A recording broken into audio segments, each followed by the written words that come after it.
Hello everybody, I'm Arden. Welcome to another episode of Minecraft Enigmatica 2 Expert.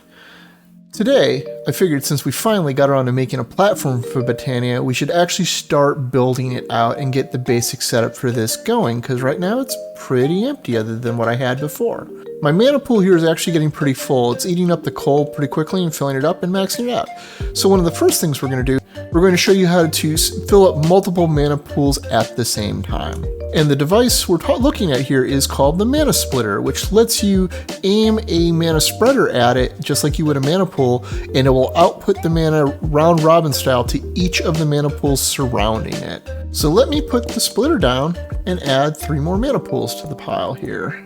And then I will take my Wand of the Forest, right click the Mana Spreader, and point it at the Mana Splitter. And as you can see, mana is now filling up all 4 of these pools. Now, while I might not have a ton of use for all of this mana right now, there are different reasons to use more than one pool to begin with. And the first one I'm going to show you is the Alchemy Catalyst. To make the Alchemy Catalyst is actually pretty simple at this point because it's just living rock, mana pools, and then really basic stuff. And what you do with it is you put it under one of your mana pools.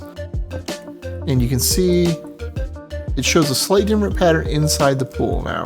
And what this does is it operates not unlike how the mana pool itself normally does, where normally you can throw in things like iron and ender pearls and diamonds to get the mana equivalents of it. This lets you transmute one thing into another. So this is probably the most useful one right here, is converting rotten flesh into leather.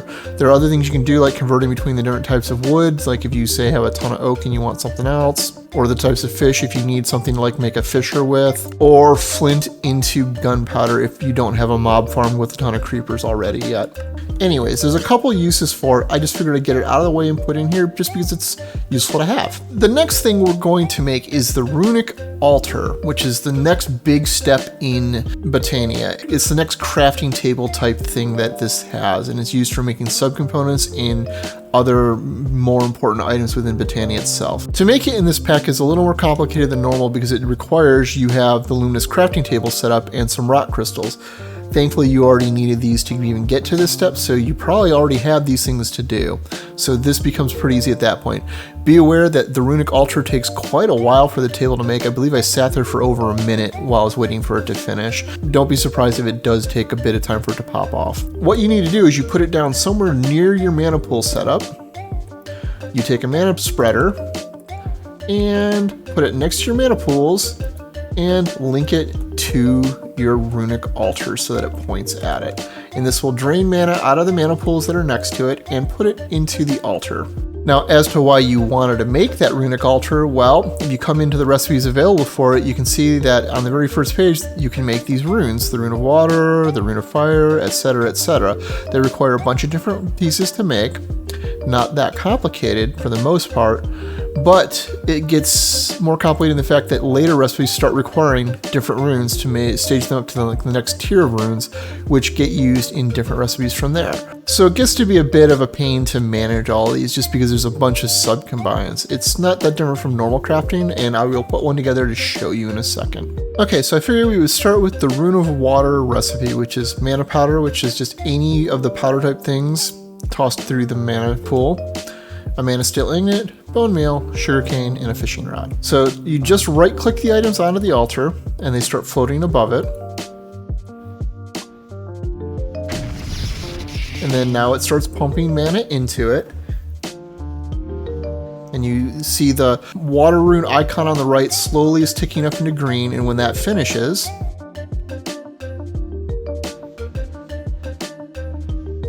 you see how that changed to plus living rock and the wand? You just throw a living rock on top and right click with the wand. Note, do not right click the living rock onto the altar because it'll displace the rock and not do what you need it to do. But that's how this works, and that's how all of the runes get used. Now, going through here, the crafting recipes, you can see that these runes have all sorts of uses and can be used in various different gadgets as well. Although you have to look up most of it in the Botania book or in their source materials because like these do not tell you what they do offhand. So that part's unfortunate. Help text would have been nice on these. But there's a bunch of different uses. This one is actually a super useful one. This one makes you swim super fast and have night vision underwater. If you need to do anything underwater, I highly recommend making this, although I believe you need a source of mana to use it.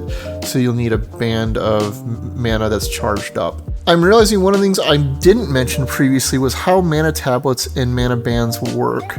The tablet is basically a mana pool, and it starts out uncharged like a battery for RF power. Okay, I have a charged one here. When you go over the mana pool with the wand, you can see that it has at the bottom a tablet into pool, or if you select right click, it puts the pool into the tablet. So if I take this one that has mana on it and just throw it on top of this pool and flip it over, it starts draining the mana out of the tablet and putting it into the pool. And now you can see that the mana pool is filling up. If I flip it back over, the mana pool drains back into the tablet. Related to that is this item right here, the Band of Mana, which is a mana tablet put into a ring. You can find these pretty commonly out of loot chests, found in dungeons and villages and whatnot. Related is this Band of Aura, which recharges mana tablets and bands of mana in your inventory just by wearing it.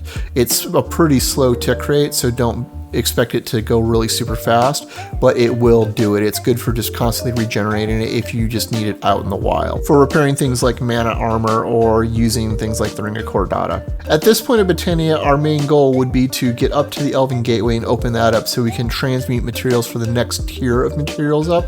And to do that, we have to build Terrasteel, which is ironic because we're getting Terrasteel out of our mob farm at a decent rate, and we don't actually need to do that. We can probably just skip ahead. But for completion purposes, we should clear these out. And this starts by making the Terrasteel agglomeration plate, which is not that hard to do. We've already got most of it, and it mostly just requires making the runes. So let me put the runes together and we will get started on this. Okay, so I made the Terrasteel agglomeration plate, or however you pronounce that. I don't know for sure. But one other thing I made while I was making this was the spark. And sparks are used for passing mana from a mana pool to certain other Botania objects. In this case specifically, we're going to pass it to the plate so that it can make Terrasteel. And they're actually pretty easy to make in this pack, and you need two of them, one for the start and one for the end. Also, two things involving the Runic altar real fast. One, if you right click the wrong item onto it, like my sword that I want back, you can just shift right click to get it back. And the other is, I was wrong, you can absolutely just right click the living rock onto the altar and there's no issues whatsoever. They apparently fixed that at some point. So how you lay the plate out is explained to you in the Lexica Botania under the Terrasteel section. You need to put 5 pieces of living rock down. There's one under the plate and 4 lapis lazuli blocks, and then put the plate down. So I'm just going to put it right here next to my mana pools.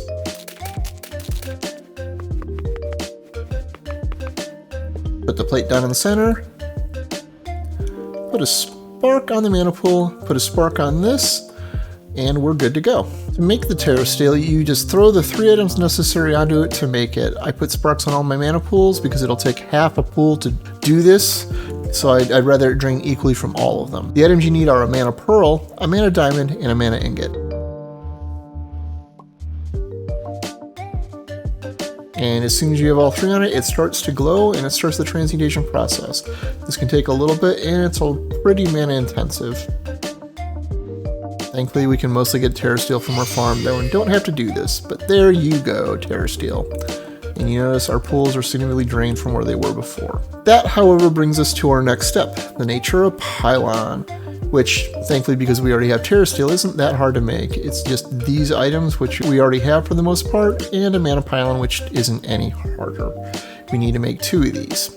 Alright, having made these pylons, I think this is where we're going to stop for today because we just hit a hard blocker. Going into here, you can see that we've got the Natura Pylon and we're up to the Elven Gateway, which, well, this looks pretty simple. It's just living wood and an Elven Gateway core. Well, that looks innocuous, right? Oh, it's really not. It requires going pretty deep into astral sorcery. So we've gotten a bit ahead of ourselves, and now it's time to track back and go catch up on Thumbcraft and astral sorcery so we can actually do this.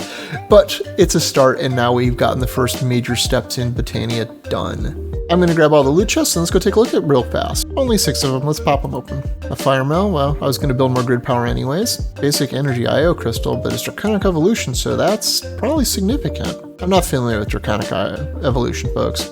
Wind generator, some more free power. Reinforcement, which we don't need. Steel lanterns, which just makes me sad. And more reinforcements. So I'm going to assume that Draconic evolution thing's pretty major, but I need to go figure out what it does. Otherwise, free power is good. So decent progress in Botania, though. As always, I'm Ard. Thank you for watching, and have a good day.